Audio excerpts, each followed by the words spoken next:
I'm going to mention a number of different sporting exercises, and I want you to give it a rating for each on 0 to 10 on how effective these are for strength, balance, agility, flexibility, and stamina. And I think the audience understands. You also want to pick something that you're not just going to look at this ranking number. You want to pick something that you really love, that's going to put you on flow, that you have access to, that you can afford, that delights you. Okay, so let's start. Cycling. Scale of 1 to 10. The Mayo Clinic did this work. I'm using their system. Cycling, road cycling or mountain biking? Road cycling. Road cycling, 4. Mountain biking. 9 or a 10. Wow. Massive difference. Massive difference. What's the reason for that? Dynamic motion. Road biking is it's mountain biking, you're going also, up and down. and mountain biking, you're going up and down. You're moving all over the place. Much more novel environments. There's more going on. There's more going on for the brain. There's much more fast twitch muscle response work, more dynamic agility. Okay. Swimming. 3. So that's really low. Badminton. 6, 7. Tennis. 8. Wow. Yeah. Tennis higher than badminton? Yeah. And why? so I don't know, and I'm not sure they know, but here, I think this is it.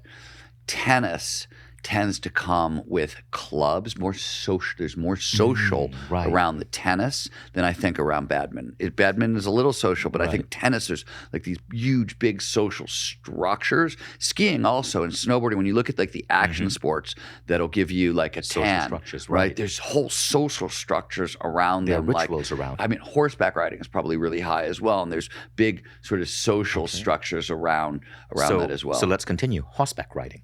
Depends on what kind of riding you do and what kind of rider. Equestrian.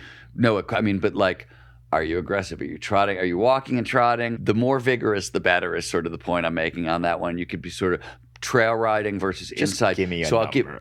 I'll give. Sorry, buddy. 9. Pickleball. Pickleball, I think, I've been asked this a bunch because it's so popular right now. It seems like it's going to fall in somewhere between like badminton and tennis, but with a bonus. Peak performance aging in a sentence, right? You want to rock till you drop. You have to regularly engage in challenging, creative, and social activities that demand dynamic, there's that word again, deliberate play and take place in novel outdoor environments. So pickleball isn't exactly novel outdoor environments, but it's a challenging, creative, and social activity. It's dynamic, right? It's all 5 of those categories. It's not a ton of strength, so you probably want to add some strength training in, and you want to be stretching before and after, right, for flexibility kind of thing. But it's very playful. Like the whole thing about the big rackets, the whole thing about it, and play is incredibly important. So some of the activities that are higher up on the list, I think, are there because some of them are more playful because we know play matters so much. Martial arts. I think martial arts are remarkably good. There's a lot of anecdata about martial arts being really supportive of longevity. And certainly I've got tons of friends who are involved in mixed martial arts on different levels.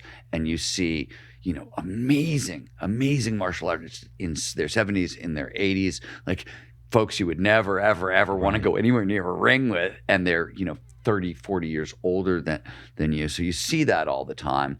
And again, it's a very dynamic. Right. So what score would you give it? I'd probably put it in the 10 category. In the 10 category? Yeah. Okay. Surfing.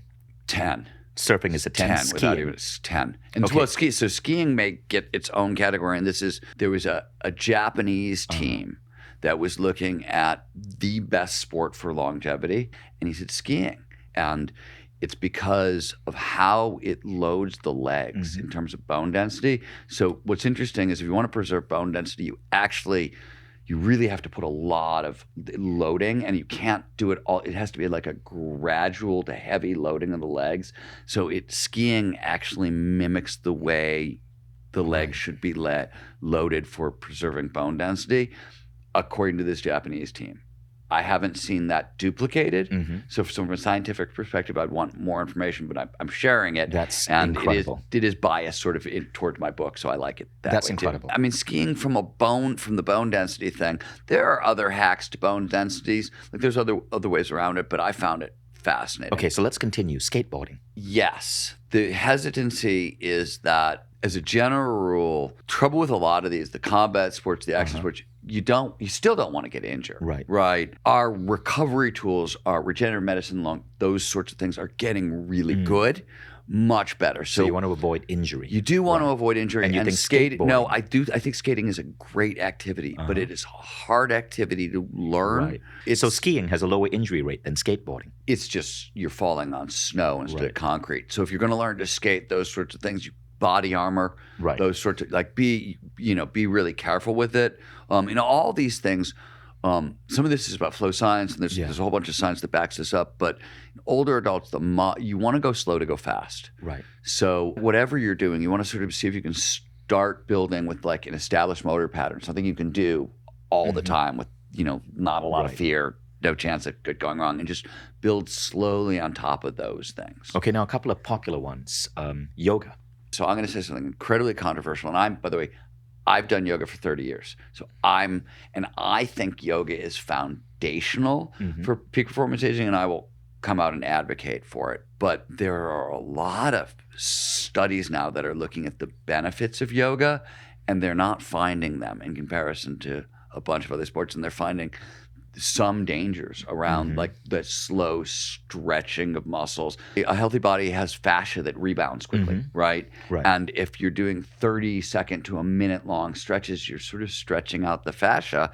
A good body worker who works with fascia will say never hold a stretch for longer than 15 seconds. So I don't know how to put a number on yoga because my number would be a lot higher than sort of so we're going to avoid where the putting a number on world is yoga right now. In case the Lululemon crowd comes after us. Just two more. Ballroom dancing. So I think dancing is a great peak performance aging activity of any kind. It combines a lot of different things. You may have to augment it a little bit with some strength training, some other physical stuff. And I said as part of the formula, if you really, really want to maintain physical and mental function, you want to regularly do activities that take place in novel outdoor environments. That is not going to be ballroom dancing. Novel outdoor environments quickly matter for a couple of reasons. One, novelty is a flow trigger. So flow, we talked about how it matters for peak performance aging when we're novelty will help drive us into flow. Two, outdoor environments have two benefits for us. One, we know from positive psychology, right? 20-minute walk in the woods will outperform SSRIs, right? Improves serotonin levels, lower stress levels. There are 9 known causes of aging, biological causes of aging. They're all, what they have in common, stress and inflammation. So anything that fights stress and inflammation is an anti-aging tool.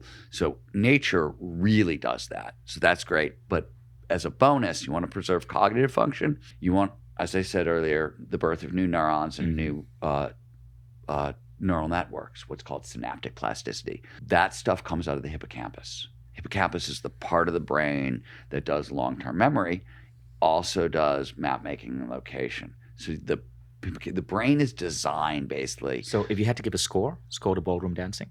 7. Okay, that's not too bad. That's not 6. too bad. I don't know. I'm not really like a great scorer of these things. And but you have the science background, right? And your gut is probably a pretty good indicator. We're not saying that these scores are hard science, right? But Stephen has gone through a ton of research. But what I find interesting about this whole conversation is it's changed my perspective.